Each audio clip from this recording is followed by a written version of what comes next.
would like to elucidate that no matter where you were going on the roads today, you cannot get there from here because they are all absolutely damn right.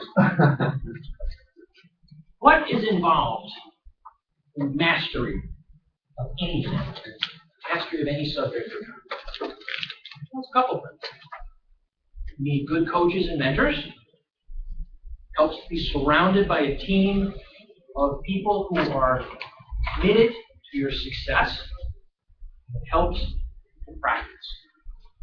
Really work the practice. If you wanted to be a world-class hitter in baseball, you cannot do that from sitting on the bench in the dugout. At some point, you study, you listen, you train, you practice, you prepare, but you actually have to pick up a bat, step up to the plate, and take a swing. Now, perhaps you take a swing and have a home run on your first time. What is more likely is you take a swing and you miss. You take a swing and you miss. You take a swing and you catch a little bit of the ball. You take a swing and you have a great solid hit. You take another swing and you miss. On and on and on.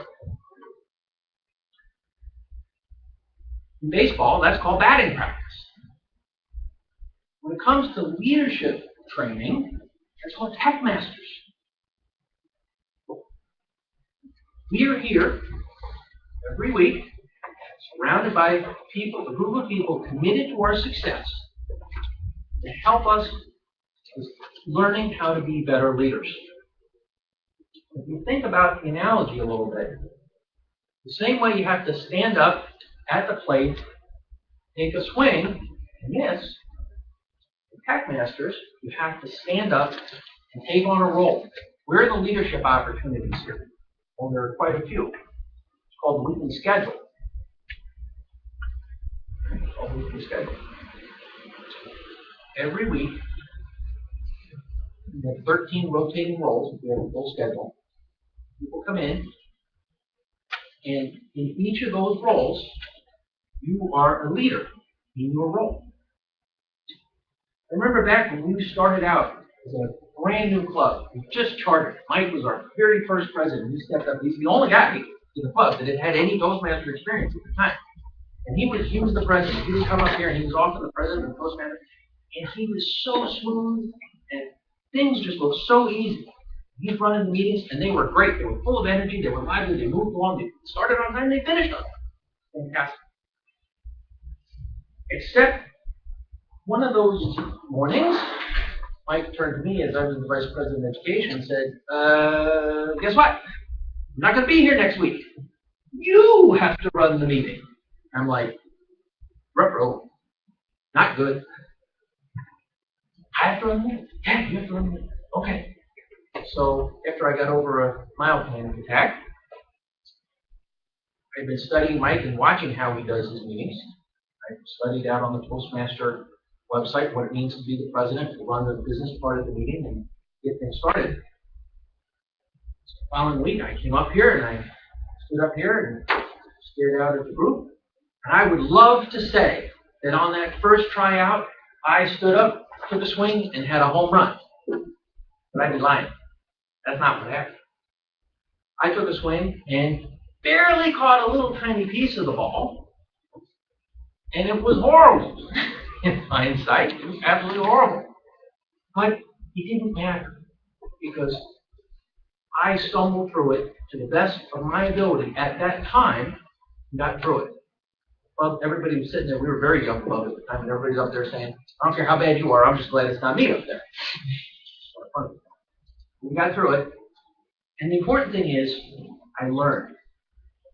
The club gave me the opportunity to have a safe place to try and fail in a productive way. Got feedback. What worked? What didn't work? Ultimately, I was able to figure out, for me, and looking at what the rules are, what they're supposed to do, and how I was able to internalize it and make it mine, personalize it for me, I was able to figure out how to run the meeting. That is important. One thing I've detected, and I'm going to bring it to everybody's attention here, is an interesting trend, disturbing trend actually, is creeping into our meetings.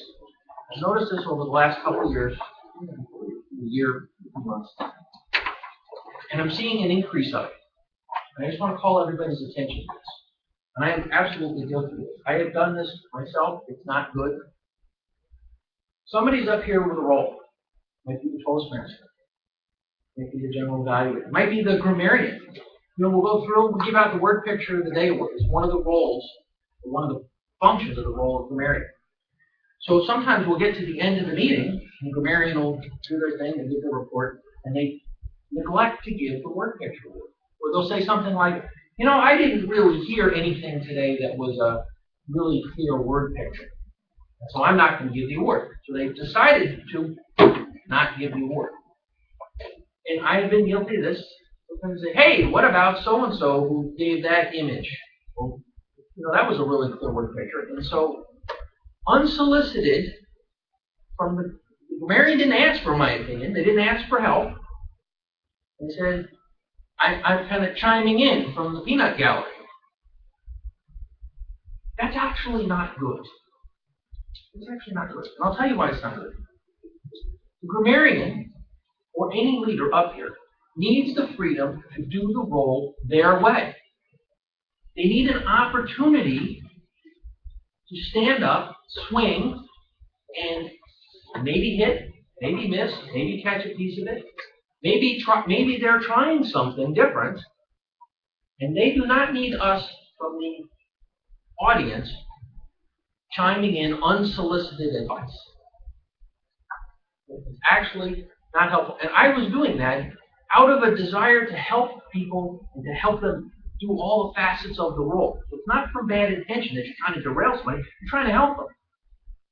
But actually, the best thing that you can do to help people is to give them the freedom they have.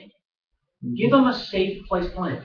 If something really strikes you as, wow, that was incredibly great, or that was incredibly bad, catch them after the meeting. Send them a meeting. They don't have to be threatening. You can do it in a helpful way, but give them the opportunity when they're up here to do their role their way. And I would like to leave everybody with one final reminder. I'm going to have the website up. I have compiled a role guide for the club. Part of what you're responsible for in your roles is to prepare. The role guide that we have out on the TechMaster site, which Alex has been put up there, it's out on where the schedule is. Over here where it's over where the files. There we go. The role guide talks about how we do roles in TechMaster. It's not general for Toastmasters, which you get a lot of information about how Toastmasters generally defines the roles. The TechMaster role guide is how we do them here. You should familiarize yourself, if you have a role, you should familiarize yourself with all the facets of what the standard definition of the role is. But remember, when you're being the leader, you have an opportunity to personalize that, to do it your way. It's the ultimate Burger King moment. Have it your way. Okay? And you should have the freedom. We the TechMasters, give people the support and the freedom without influence from, unsolicited influence from the audience, to do their role their way. That is a tremendous gift that we give to each other. I highly recommend next time that you're thinking about chiming in from the audience, restrain, practice a little restraint, hold your tongue, give people feedback after the meeting. It's a gift to give your fellow members. Mr. Bowman.